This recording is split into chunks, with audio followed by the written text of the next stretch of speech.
bigyan na ng visa rito, ng embassy na kung saan siya pupunta, ino-offload nyo pa rin. And yet, pagdating sa immigration, dahil nautal-utal lang yung ini-interview ninyo, siguro masyadong kayo, mas ano pa kayo sa immigration sa US, mas matindi pa kayo mag-interview, kinabahan, in-offload nyo na. Di ba kabubuhan niya ng taga-immigration? Ayos ni Senator Raffy Tulfo ang sistema ng Bureau of Immigration pagdating sa pag-offload ng mga pasahero. Marami pa rin daw kasi ang napagbibintangang sangkot sa trafficking o walang budget para bumiyahe. Kahit ang mga may financial capability din o yung mga may visa naman mula sa bansang pupuntahan nila, na-offload pa rin. Gusto ni Tulfo na matigil na ang mas mahigpit pang screening ng immigration kaysa sa ibang bansa. Anya, if it keeps happening, he'll raise hell. Sabi ng immigration, aalalahanin nila ito. Wala rin daw proper information drive para malaman ng mga biyahero na may refund system oras na ma-offload sila. Sagot ng immigration, kadalasan naman daw pumupunta sa main office ang mga pasahero para mag-request ng refund. Pero kinilala rin nila ang kakulangan sa pagpapaalam ng reimbursement sa publiko. Ang travel tax, dapat ma-refund din umano. Nakatoka ito sa TIEZA na nakatakdang kausapin ng komite ni Tulfo. Pero isinusulong din ng senador ang pag-abolish ng travel tax, lalo na sa economy class. Malaking financial burden daw ito sa mga pasahero, lalo na't may right to travel ang mga Pilipino. Ino-offload ninyo dahil akala nyo walang kakayahan magbiyahe to na discriminate or akala nyo matatraffic siya, so na-offload.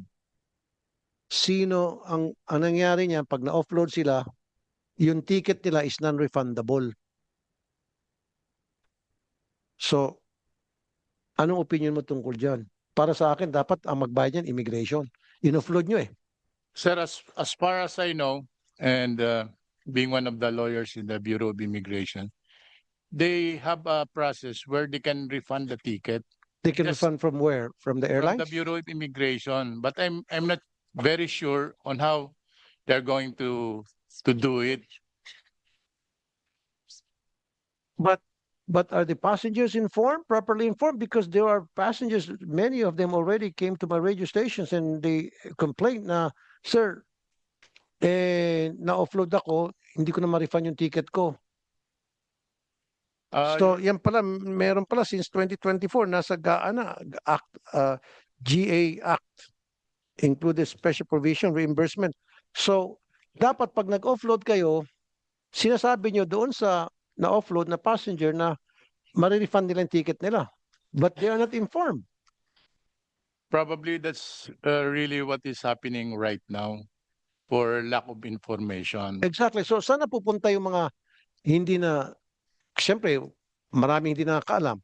So, ano nangyari doon sa pera na allocation? So, meron kayong allocation para refund doon sa mga na-offload ninyo. Sometimes there were so many occasions that these passengers go to the main office and find out if what are the remedial steps that they have to take. Probably on that on that basis, probably the Bureau of Immigration can respond favorably to the request, if any. This is what I want you to do, immigration, please. Dapat meron kayong visible somewhere dun sa immigration area na nakalagay doon, if you're offloaded by the immigration and then the reason, and then you are entitled to a refund, a ticket refund, and then kung saan sila pupunta, saan sila kukontak, saan sila magpadala ng email, things like that. Wala kayong ganun eh, dapat meron. Sa microphone, please, sir. We appreciate very well the observation made by the Honorable Senator. And on my part, I'll bring it to the attention to the proper Bureau of Immigration officials so that they can favorably respond as Thank you. instructed today. Kasi sir, marami pa rin talaga ng mga pasahero na offload.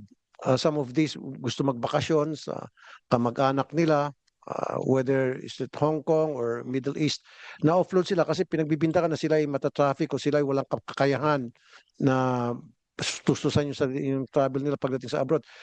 Meron tayong batas na dapat may karapatan ang sino mang Pilipino na mag-travel abroad. Dapat ingat din po kayo. Then, although alam ko rin, meron tayong Anti-Trafficking Act na ayaw naman natin na traffic ang mga kababayan natin na pagdating doon sa ibang bansa, wala pa lang silang trabaho, nagmumukha silang kawawa. So, nagiging charge sila ng bansa na yon, kung saan man yon, in some cases, na-abuso sila. So, naiintindihan ko rin yan. Pero be very careful sa pagpo-process ng mga pasahero na and then later on, sa tingin nyo, mata-traffic, in-offload nyo. Kasi ako mismo, kasambahay ko, muntik na ma-offload eh. Kung wala lang ako doon, i-offload na yun eh.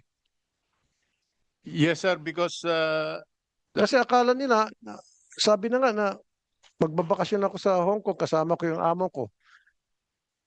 sir, Hindi pa kumuhay, sabi ko, dito sa pinabayaan. the Meron pa, mag-example pa ako. Yung co-host ko, si Sherry. Ano pinili ni Sherry? Si Sherry. Ano Sherry? But anyway, Sherry Roman. Ito nakakatawa. I think this was last year. Pupunta siya ng Hong Kong. Ngayon, anong purpose mo? Sinabi niya, co-host ko to sa radio. Siguro hindi siya nakilala ng immigration. Punta ko ng Hong Kong. Sabi niya, anong trabaho mo? Sabi niya, ako sa radio, kasama ko ni Rafi Tulfo sa Wanted sa radio. Magpakita ka ng picture na magkasama kayo ni Rafi Tulfo. Totoo yan, sabi ni Sherry. Why is that? that Loko yung is immigration na yun. that is really very true, Your Honor. Di ba that's true? But during the conduct of preliminary inspection, the immigration officers are very careful also, Your Honor. Because as of today, there are many immigration officers who are being subjected to administrative cases before the Department of Justice because of some administrative offenses, simple misconduct, gross misconduct, because I've been handling Okay. several cases of this nature. In human trafficking, Your Honor, the only thing that you have to prove is for the Filipinos to prove that they will not be exploited abroad and that they have the capacity to return to the Philippines. But the problem arises when the Filipino is unemployed, Your Honor. But not all tourists going to Hong Kong, the Filipinos, do not have the capacity to go to Hong Kong as tourists. That's really the legal complications. No, because some of these kababayan natin would like to go to Hong Kong and they're being sponsored by their relatives in Hong Kong. And they're being denied because nagdududa sila. Pagdating mo Hong Kong, magtatrabaho ka. Kahit na meron silang proof na pagdating sa Hong Kong, sila ay sponsor, sila ay cargo nung kabag-anak nila doon sa Hong Kong. I Left heard- and right, nag-offload kayo. In fact, I have a friend, a Chinese friend, he's very well-to-do. And then may kasama silang bata, yaya, in-offload yung yaya kahit na mismo yung nagpakilala na yung friend ko na he owns a big company na yaya yan nung anak ko, dalawang anak ko. In-offload pa rin, matikas ang ulo ng immigration. I really understand the predicament of the Honorable Senator. But I heard that several times in my office, Your Honor. But I always gave the advice that every time you present to the immigration counter, you have to bring with you the household member or the minors for you to give you reason why they are with you, so that the immigration officer will have the impression that they have the ability to return, Your Honor. That the principal is the one who will bear the expenses. Sir, habang tayo rito. Lahat naman na nagtuturist, meron namang return ticket, so they have the capability of coming back because they have return fare. Wala naman pupunta ng one way lang eh, kahit na traffic yan o hindi. Talaga meron silang ticket round trip. So lahat ng na-offload, round trip sila. May ticket silang round trip, kaya lang hindi sila pinapaniwalaan. Marami, okay, I understand, you're doing your job. You do have what you have to do na para ma-prevent yung trafficking, na magmumukhang kawawa yung mga kababayan natin pagdating doon sa abroad. Pero marami din ang talagang mali ang pagka-offload sa kanila. Kahit na may, sabi mo, dapat may capabilities lang. Iba sa kanila magpapakita ng, like, Shari, may staff, Shari. Nagpakita siya ng credit card, magpakita siya ng round trip, still gusto siya i-offload. Kung hindi siya nagwala. Oh, sabi mo, capability na to return. Round trip ticket siya plus meron siyang credit cards. Hindi pa ba enough yun? Your Honor, please. Pero mind you, I'll tell you, may sindikato sa Singapore na nagpapadala ng mga escort na pinapayagan nyo at meron siguro piling-piling lane lang doon, special lane. Totoo yan, marami mga escort sa Singapore na nakakalusot. Yun talaga ang tinatraffic. Mag-stay sa Singapore ng 1 month, and ibabalik. And ibalik ulit sa Singapore, balik ulit Philippines. By the dozens yan. Sa Singapore, marami. Ba't nakakalusot? Pero, yung talaga mga legit, hindi naman traffic, dahil lamang siguro hindi yung gustong itsura, na-discriminate, wala kayong tiwala, in-offload nyo. Gusto ko dapat, okay, I know you're doing your job. Be careful. Na sana, yung mga kababayan natin na gusto talagang magbiyahe, payagan natin. As long as, A, meron siyang round trip ticket. B, meron siyang kakayahan na kung walang, dapat may pera siyang dala. O, show money sa wallet niya. Di ba? O, meron siyang, kunya $500, $1,000. Plus, meron siyang papers na sponsored siya ng kamag-anak niya sa pupunta niya. Then that person should be allowed. Pero in some cases, hindi. Sir, come up with that policy, pwede?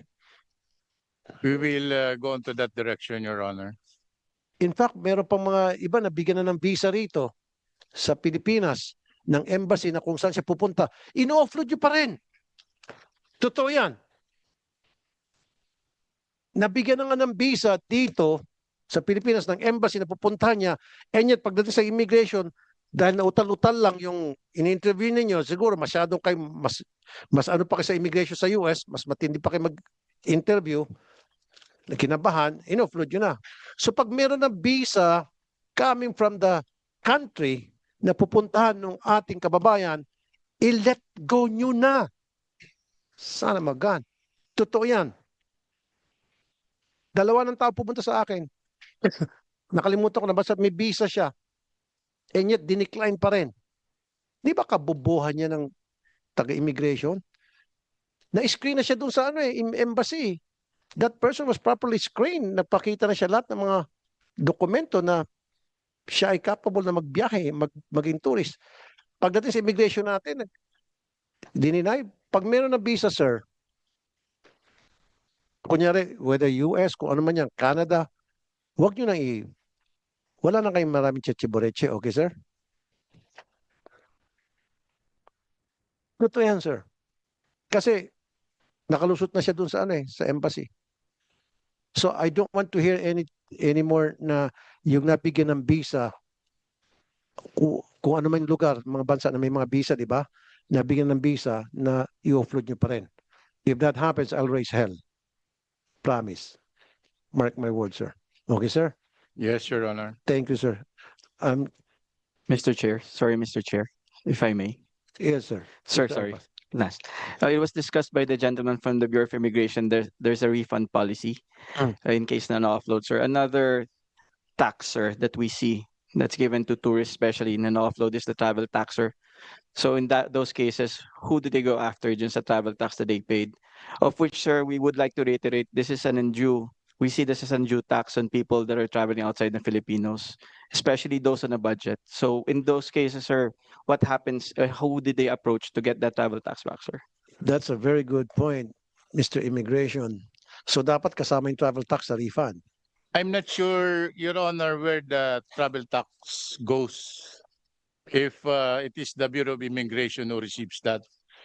Okay, so Otherwise, maybe, we will not be a real party to that. yeah, Your Honor. thank you, Mr. Immigration. Okay, I was just informed na yung travel tax na pupunta sa TIESA. So TIESA should be the ones, the agency, proper agency, who should do the refund dun sa mga offload. Sige, we'll coordinate with TIESA. Anyway, I'm passing a bill also na hopefully makalusot to, na wala ng travel tax sa lahat ng mga bumibay except sa mga first class o mabuhay class. Siyempre, kung naka-first class ka, mabuhay class ka, can afford ka. Pero lahat ng mga nasa economy, zero tax, travel tax. Yun yung batas Thank you, ko. Mr. Chair.